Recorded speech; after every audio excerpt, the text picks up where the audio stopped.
เป็นฮักแท้คือสวรรค์น้ำเป็น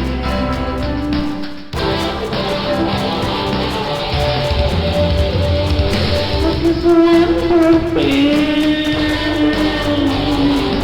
ฮักคือความรักใจ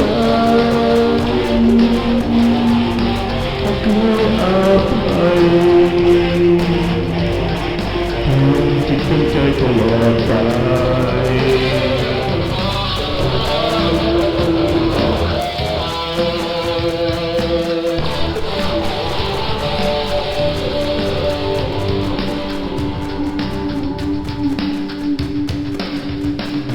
ยืนกันอย่างในตา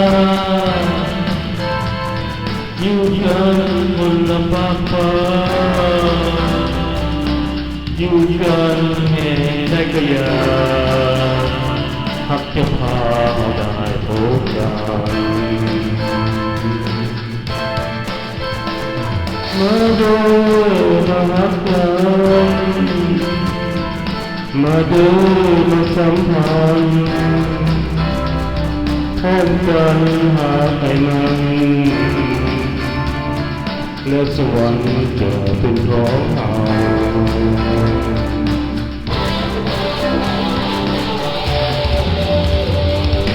ที่สวรรค์ต้องเป็นฮักความรักใจฮักความอาภัยจิตตั้งใจตลอดไป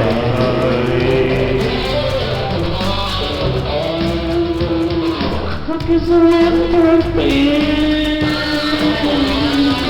ฮักความรักใจฮักความอาภัย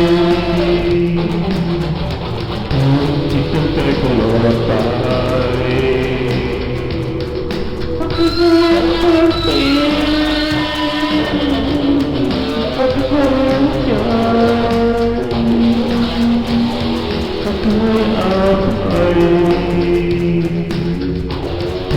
จิตตั้งใจตลอดไป